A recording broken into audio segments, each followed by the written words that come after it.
জানেন না তাদের জন্য তরল নাইট্রোজেন অত্যন্ত ঠান্ডা থাকে এবং তাপমাত্রা হয় -196°C। এটি আপনার ত্বকের সাথে সংস্পর্শে এলে ভালো হবে না, এটি আপনার ত্বককে জমিয়ে দেবে। এরপরে আমার হাত চূর্ণ বিচূর্ণ হয়ে যাবে। একদম ঠিক।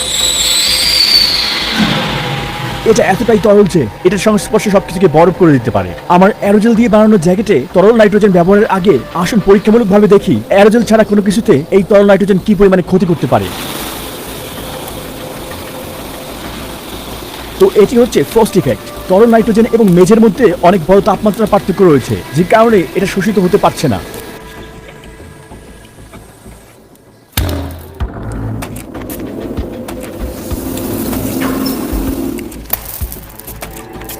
আমাদের পরবর্তী আইটেম একগুচ্ছ পার্সলে, কিন্তু এইবার ডুবানোর পরিবর্তে এটার উপরে আমরা সরাসরি তরল নাইট্রোজেন স্প্রে করব।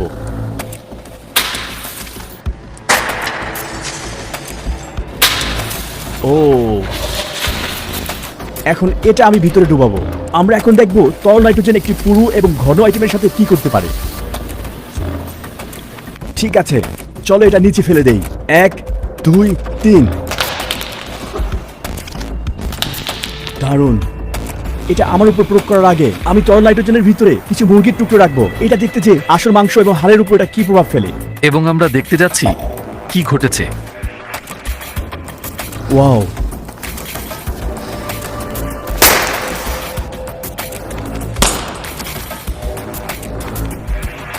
এটা কোথায় কোথায় গেল এটা?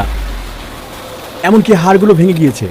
এটা আসলে খুবই বিপজ্জনক হতে পারে, তাই না? এটা খুবই বিপজ্জনক। আমার ঠিক পিছনেই মাইক আমার দিকে সরাসরি তরল নাইট্রোজেন স্প্রে করার জন্য প্রস্তুত আছে। ঠিক আছে, তোমরা সবাই প্রস্তুত? 5 4 3 2 1।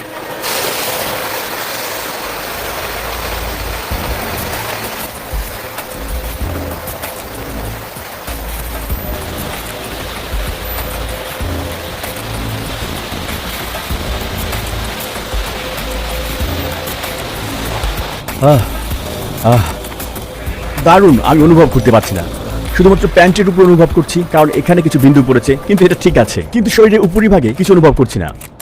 আশ্চর্যজনক। যা আমাদের মালিকানাধীন পণ্য। এটি বিশ্বের প্রথম নমনীয় এবং টেকসই এরোসেল কম্পোজিট।